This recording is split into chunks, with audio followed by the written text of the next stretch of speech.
అందరికీ నమస్కారం అండి. ఈరోజు వీడియోలో అత్త కోడళ్ళ మధ్య ఎందుకు ఎక్కువగా గొడవలు వస్తాయి అనేది అయితే నేను చెప్తానండి.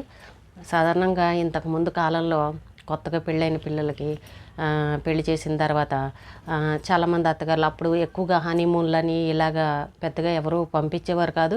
అలాగే ఎక్కువ ఇంట్లోనే ఉండేవారు. ఏ గుళ్ళు గోపురాలు కానీ అలా తిరుగుతూ ఉండేవారు.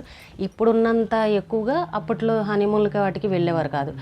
అయితే అప్పుడు చాలామంది చుట్టుపక్కల వాళ్ళు ఏమనేవారు అత్తగారులని, అబ్బా నీకు కోళ్ళు వచ్చేసింది, ఇంకా నీకు సుఖపడ్డావులే, నీకు కోళ్ళు వచ్చింది, ఇంకా నువ్వు ఇప్పుడు ఎక్కడికంటే అక్కడికి వెళ్ళొచ్చు హాయిగాను, లేదా ఇన్ని రోజులు బాధ్యతలు ఇవి అని అనేసి ఎప్పుడు ఎక్కడికి రమ్మన్నా వెళ్ళేదాను కాదు, వచ్చేదాను కాదు అని బంధువులు అత్తగారులను అంటూ ఉండేవారు. అమ్మయ్య ఇంకా కోళ్ళు వచ్చిందిలే అంతా చూసుకుంటుంది, ఇంకా నువ్వు ఎక్కడికంటే అక్కడికి వెళ్ళొచ్చాను అని అత్తగారిని అనేవారు. అప్పుడు కూడా అలాగే సరే అని వీళ్ళు వదిలిపెట్టి వాళ్ళు కూడా అలా వెళ్తూ ఉండేవారు. కానీ ఇప్పుడు కాలంలో ఎలా వచ్చింది, పెళ్ళిళ్ళు అవగానే కొంతమంది ఇళ్ళలో హనీమూన్కి వెళ్ళరండి అని ఒక వారం రోజులు 10 రోజులు అలా హనీమూన్కి వెళ్ళి వస్తూ ఉంటారు. ఇంకొంతమంది ఉన్నారండి కఠినాత్ములు నిజంగాను, ఇంకా ఇంట్లోనే దిగబడిపోతారు. ఈ పెళ్ళైన వాళ్ళని ఎక్కడికి పంపించరు, ఇంకా పెళ్ళి అయిందా ఇంక ఇంట్లోనే ఉన్నామా అన్నట్టు. వాళ్ళిద్దరి మధ్యలో వీళ్ళు దెయ్యాల్లాగా ఉంటారనమాట అత్తగారులు. అక్కడ మీరు అప్పుడు అనుకోవచ్చు, అమ్మ మరి అత్తగారు ఎక్కడికి వెళ్ళిపోతుంది, పెళ్ళైనప్పుడు ఆ ఇంట్లో ఉండకపోతే వీళ్ళు పెళ్ళయిందని వీళ్ళు వదిలిపెట్టి ఎక్కడికి వెళ్ళిపోతుందని మీరు అనుకోవచ్చు.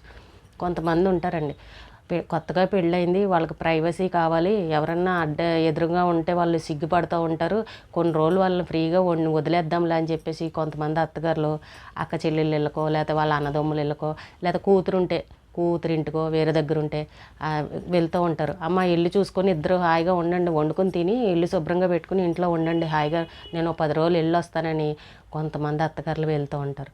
కొంతమంది అస్సలు ఇల్లు వదిలిపెట్టరండి.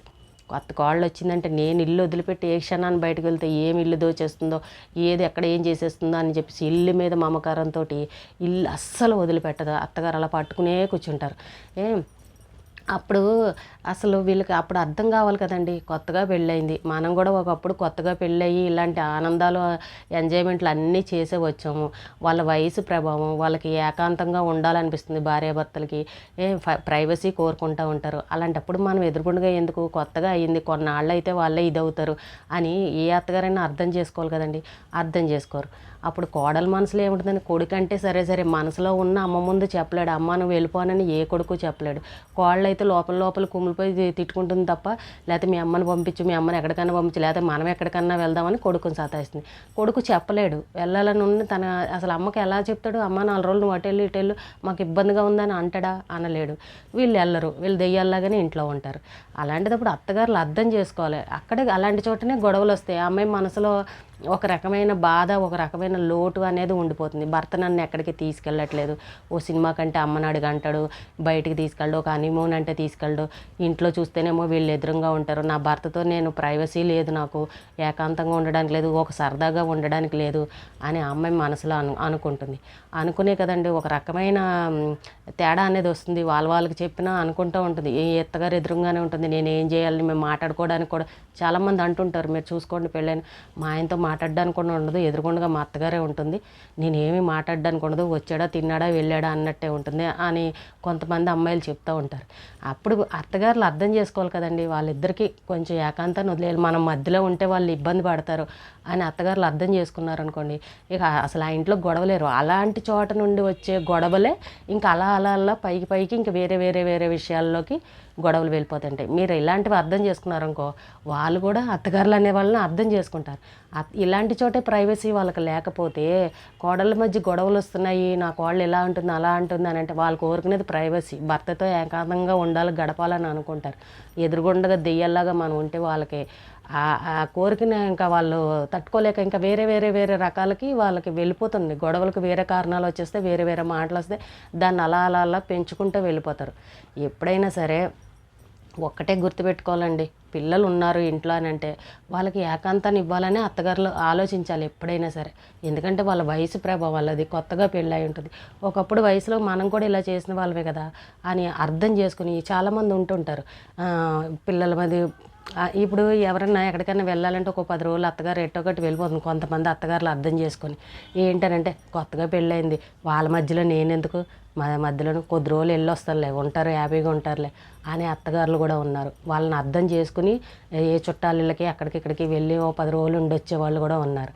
కొంతమంది దెయ్యాల్లాగా ఇల్లు ఏమైపోతుందో, నా కొంప నా కోళ్ళు ఏం చేసేస్తుందో అన్నట్టు ఇల్లుని అస్సలు వదిలిపెట్టరండి రాకా సత్కారులాగా.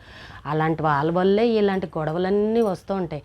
మనం ఏమనుకుంటామంటే ఈ అత్తగారు గయ్యాలది, ఏదో అనేస్తుంది, ఏదో చేసేస్తుందని అని ఈవిడ మీద ఆ అమ్మాయి మనసు వేరే రకంగా వెళ్ళిపోయే విధంగా అలాంటి రకరకాల మాటలు అక్కడ ఇంకోటి అన్నా కూడా పాజిటివ్గా అన్నా కూడా నెగిటివ్గా తీసుకునే పిల్లలు కూడా అయిపోతారు. ఏంటంటే అసలు బాధ వేరే ఉంటుంది, కానీ దాన్ని బయటికి చెప్పలేరు కదా. కొడుకైనా సరే కొడుకు కూడా మనసులో ఉంటుంది, నేను అమ్మాయితో ఉండాలి, అమ్మాయితో గడపాలని, కానీ అమ్మకు చెప్పలేడు. కొంతమంది అత్తగారులు అమ్మలు ఉంటారు, కొడుక్కి ఏమన్నా ఊరు పేసేస్తారో పెళ్ళి అవుతుందని అనగానే, ఒరే నువ్వు దానికి ఎక్కువ లోకు ఇచ్చకు, ఎక్కువ పెత్తనాలు ఇచ్చకు, దానికి ఏ విషయాలు చెప్పకు, నెత్తెక్కిపోతుంది, రేపొద్దున మన మాట వినదు, నువ్వు అసలు ఏది చెప్పకు, అది ఏది అడిగినా మా అమ్మ మీద తోసే, నాకు అమ్మకు అడుగు, అమ్మకు చెప్పని చెప్పు, లేదంటే నాకు గౌరవం ఉండదు, లేకపోతే నన్ను బాగా చూసుకోదు, నన్ను లోకు కట్టేసి నన్ను ఇష్టం వచ్చిన మాటలు మాట్లాడుతుంది, నువ్వు ఏది అడిగినా మా అమ్మ పేరు చెప్పు, మా అమ్మని అడుగు, మా అమ్మకి చెప్పు, మా అమ్మాయి చూసుకుంటుందని చెప్పేసి అని నూరి పోసేస్తారండి కొడుకులకి. ఆ కొడుకులు ఇంక ఏది అడిగినా మా అమ్మని అడుగు, ఎక్కడికి వెళ్ళాలంటే మా అమ్మని అడుగు, ఏది కొనాలంటే మా అమ్మని అడుగు, తిన్నావా ఉన్నావా అంటే మా అమ్మని అడుగు, పడుకోవాలంటే మా అమ్మని అడుగు అన్నట్టు చేసేస్తారండి ఈ పిల్లలు, మగ పిల్లలు అయితే. ఇంకా అలాంటప్పుడు గొడవలు రాక ఏమవుతాయండి? అప్పుడు ఆ అమ్మాయి ఒక్కతే సపరేట్ అయిపోయి వీళ్ళిద్దరూ ఒకటైపోతే మరి గొడవలు ఇంట్లో రావండి? అత్తగారి మీద చెప్పదా, చాడీలు చెప్పదా కోడలు, మా అత్తగారు ఇలాగా అన్నదా? ఏ అమ్మాయి అని అంటుంది కదా. మనం కూడా అర్థం చేసుకోవాలి కదా. ఒక వయసు వచ్చిన తర్వాత ఆ పిల్లల వయసు ఏంటి, మన వయసు ఏంటి, మనం అన్నీ దాటుకుని పైకి వచ్చేసాము. ఆ పిల్లలు ఇప్పుడే కొత్తగా జీవితాన్ని మొదలు పెడుతున్నారు. అలాంటప్పుడు వాళ్ళకి ఏం తెలియదు. ఒక మాట అన్నా కూడా అత్తగారులు పట్టించుకోకూడదు, ఎందుకంటే వాళ్ళ వయసుకి మీ వయసుకి తేడా అనేది ఉంది కదా. మనం అన్నీ అనుభవించేసిన వాళ్ళం.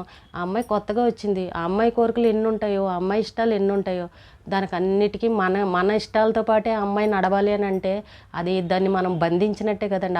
ఒక ఆడపిల్ల కోరికలు చంపేసి ఆ అమ్మాయిని బంధించినట్టే కదా.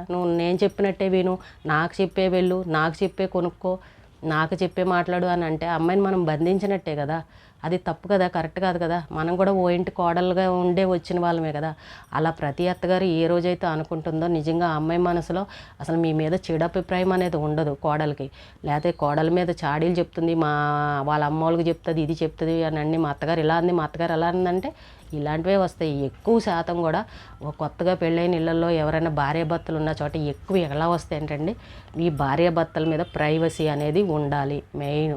ఎవరైనా ఉన్నారు అని అంటే కొద్ది రోజులు వాళ్ళని వదిలేయాలి. చాలామంది అంటుంటారు చూసారా, వేరే కాపురం పెట్టండి సరిగ్గా ఉంటారు, ఇక్కడ ఉంటే గొడవలు వస్తున్నాయి, వేరే కాపురం పెట్టండి సరి అవుతారు, వాళ్ళకి అలా ఉంటేనే ఇష్టం, పెళ్ళానికి వేరే కాపురం పెట్టడం ఇష్టం అని కొంచెంమంది పెద్దవాళ్ళు అంటూ ఉంటారు. ఎందుకంటారండి వేరే పెట్టడం అంటే? వేరే పెడితే కొంచెం ప్రైవసీ అనేది ఉంటుంది. ఇప్పుడు అందరూ ఒక దగ్గర ఉన్నానుకో, ఆ అమ్మాయికి ఏవో ఇష్టాలు ఉంటాయి, తన భర్తతో ఎంజాయ్ చేయాలని ఉంటుంది ఏదో టైంలో, లేకపోతే మీ అబ్బాయికైనా ఉంటుంది, కానీ మీ అబ్బాయి చెప్పలేడు. మనం ఎదురుగుండగా దెయ్యాల్లాగా ఉంటే పాపం వాళ్ళ ప్రైవసీకి అడ్డం వచ్చినట్టే కదా. అదే వేరే సంసారం పెట్టారనుకో, వాళ్ళ ఇష్టం, ఎప్పుడు పడుకున్నా, ఎప్పుడు లేచినా, ఎప్పుడు తిన్నా, ఏం చేసుకున్నా కూడా వాళ్ళని ఎవరు ఇబ్బంది పెట్టేవాళ్ళు ఉండరు. కొన్నాళ్ళు అలా వదిలేశారనుకోండి, వాళ్ళు హ్యాపీగానే ఉంటారు. తర్వాత ఏదో రోజు కొంత వయసు అయ్యి వాళ్ళకి పిల్లలు పుట్టిన తర్వాత అప్పుడు ఎలాగా కలిసి ఉండాలని ఆలోచన అప్పుడు కూడా మెచ్యూరిటీ అనేది వస్తుంది. ఫ్యామిలీ అంటే ఏంటి, అత్తమామ అంటే ఏంటి అనేసి బాధ్యతలు వాళ్ళకి పెరుగుతాయి పిల్లలు పుట్టిన తర్వాత. అప్పుడు ఫ్యామిలీతో కలిసి ఉండాలి అనే ఆలోచన అప్పటికి వాళ్ళే ఉంటుంది. కొత్తగా పెళ్ళైనప్పుడు ఎవరికైనా ఆ వయసు ప్రభావం అనేది ఉంటుంది కదా. అదిగో పెళ్ళయింది, నా కొడుకుని వేరే పెట్టేసింది, నా కోడలు ఇలాంటిది, పెళ్ళైన రెండో రోజుని నా కొడుకుని బుట్టలో వేసేసుకుంది, నా కొడుకుని తీసుకెళ్ళిపోయిందని అత్తగారులు బాధపడుతూ ఉంటారు. వాళ్ళ బాధ అసలు అది ఉండదండి, అది కాదండి. మీరు తప్పుగా అర్థం చేసుకుంటారు అత్తగారులు. చాలామందిని గమనించాము, ఇదే మాట అంటారు. పెళ్ళయింది రెండో రోజే అలా పుట్టింటోళ్ళ మాట విన్నది, తీసుకెళ్ళి నా కొడుకుని తీసుకుపోయింది, వేరే పెట్టేసింది అని అంటారు. అసలు అది కాదు. అసలు నేను చెప్పాలంటే వాళ్ళ ఇంట్లో ప్రైవసీగా ఉండాలనుకుంటారు. మనం ఎదురుగుండగా ఉంటే పెద్దవాళ్ళు, వాళ్ళు దేనికైనా ఇబ్బందికరంగానే ఉంటుంది. కొన్నాళ్ళు వాళ్ళని అలా వదిలేయాలి. అమ్మ ఉండండి, మీరు చిన్న వయసు పిల్లలు కదా, ఇప్పుడే కొత్త జీవితాన్ని ప్రారంభిస్తున్నారు అని వీళ్ళు అనుకున్న రోజున అది అక్కడ అసలు అడ్జస్ట్మెంట్ అయిపోయినట్టే. లేదు మేము వాళ్ళు వేరే ఉండరు, నేనే నా సొంత ఇల్లు, నేను ఉండలేను ఈ ఇల్లు అని అనుకున్నారనుకో, కలిసి ఉండాలి, నా కొడుకు దగ్గరే నేను ఉండాలి, నాకు ఇంకొక ఆప్షన్ లేదు, నేను ఎక్కడికి వెళ్ళలేను అని అనుకున్నారే అనుకుందాం. కొంతమంది అలాగే ఉంటుంది, నేను వేరే చోట ఒక్కదాన్ని నేను ఉండలేను, నేను నా కొడుకుతోనే ఉండాలి అని అలా అనుకున్న వాళ్ళు ఏమేం చేయాలంటే వాళ్ళకు కొంత సమయాన్ని కేటాయించి వదిలేయాలండి. మీరు ఎప్పుడైనా సరే మీ కూతుళ్ళు ఉంటారు, అన్నదమ్ములు మీకుంటారు, మీ పుట్టింటి వాళ్ళు అక్క చెల్లెళ్ళు అలా ఉంటారు. అలా కొద్ది రోజులు, ఒక వారం రోజులు, 10 రోజులు అలా బంధువుల ఇళ్ళకి అలా వస్తూ ఉంటే వీళ్ళకి కొంచెం ఫ్రీ అనేది దొరుకుతుంది. మనం పెళ్ళైన దగ్గర నుంచి వీళ్ళని అంటి పెట్టుకొని వీళ్ళు ఏం తింటున్నారు, వీళ్ళు ఏం చేస్తున్నారు, వీళ్ళు తిన్నారా, పడుకున్నారా, ఎక్కడికి వెళ్తున్నారని వీళ్ళని నోషానికి వీళ్ళ మీద కళ్ళు వేసి పెడితే పాపం వాళ్ళకి ఫ్రీ అనేది ఎక్కడ ఉంటుందండి? వాళ్ళు ఎంజాయ్ చేయగలరా? చేయలేరు కదా. వాళ్ళకి మనసులో ఒకటి ఇబ్బందికరంగానే అనిపిస్తుంది కదా. ఏ అమ్మాయి అయినా చాలా కోరికలు పెట్టుకుని వస్తుంది భర్త దగ్గరికి. అలాంటప్పుడు ఆ అమ్మాయి కోరికలు అన్నిటిని అణిచివేసినట్టే కదండి ఎవరికైనా సరే. కాబట్టి చాలామంది ఆ విషయాలని ఎవరు బయట పెట్టలేక కొడుకు కానీ కోళ్ళు కానీ చెప్పలేరు, ఇలా అని బయట పెట్టలేరు. కాబట్టి మీరే అర్థం చేసుకుని వాళ్ళకి ఆ అవకాశాన్ని మనం కల్పించాలి. ఇంతకుముందు వాడు పెళ్ళి అయిందంటే నేను గుళ్ళు గోపురాలకి యాత్రలకి వెళ్ళిపోతానులే అని కొంతమంది అంటూ ఉంటారు. చక్కగా ఎవరో ఒకరితో గ్రూపులు తెలిసిన వాళ్ళు బంధువులు ఎలా ఎవరన్నా ఉంటే కాశీ యాత్రలు కానీ ఇలాగ గుళ్ళు గోపురాలు యాత్రలు కానీ ఒక 10 రోజులు 15 రోజులు అలా తిరిగి వచ్చేవారు. అలాంటప్పుడు వీళ్ళిద్దరు భార్యాభర్తలు ఇంట్లో ఉండేవారు.